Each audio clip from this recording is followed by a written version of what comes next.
What is up, guys? Welcome back to another anime Vanguards video. Today I'm going to be showing you guys the Deku Monarch unit, and believe me, he is pretty good. Okay, so we're here in the sandbox mode right now. I'm going to enable waves and I'm going to place down Deku. Now trust me guys, he is absolutely broken. So you're going to see he has some pretty decent damage, now a rather mid-range, but he has no cooldown. Now, that's going to be explained in his passives, but first, let's go ahead and admire those VFX. Absolutely beautiful VFX here. His first move is a wide line AoE. His second move is a small cone AoE, and then his final move is a large cone AoE, or at least a medium cone AoE. I would say medium cone. But now to go into his passives, I'm actually going to need to spawn in a boss that has a lot of health over here. So just to show it in action here. So let's just spawn in a boss with 200 times health. We'll spawn in a Vegeta.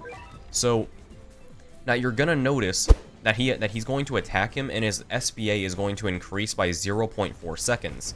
This is part of his first passive, where every time he attacks an enemy, it will increase his cooldown by 0.4 seconds, but he starts off with no cooldown. Now, upon attacking a fresh new enemy, his cooldown will reset back to 0. Now, this definitely makes him a really good unit already, just because of that really low cooldown.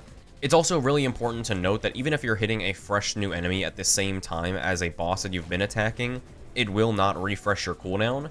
But anyway, we need to spawn in a boss with even more health, so that way you can see the second passive in action. Let's actually move Deku a little bit, just get him out of there. So his second passive basically says that for every attack that he does on the same enemy, his damage will increase by 40% for that enemy, all the way up to 200%. So essentially you can do 3 times damage on one of the enemies.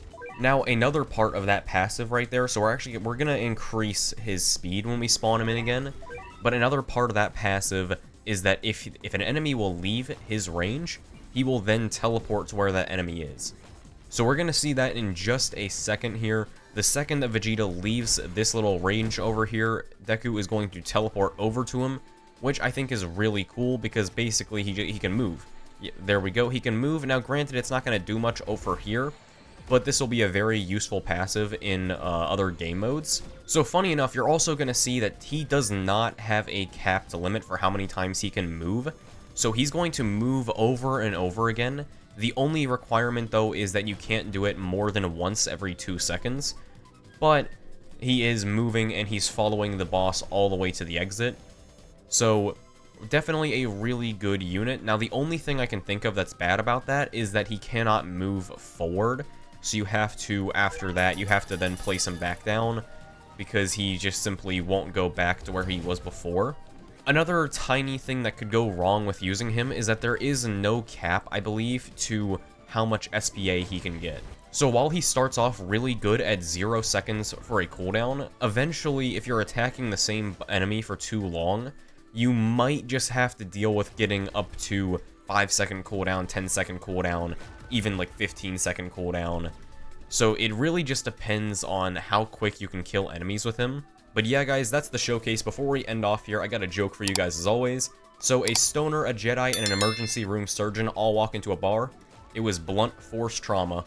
But yeah, guys, have a great day. Good luck on the grind. I will see you guys next time. Peace. My name is Fire.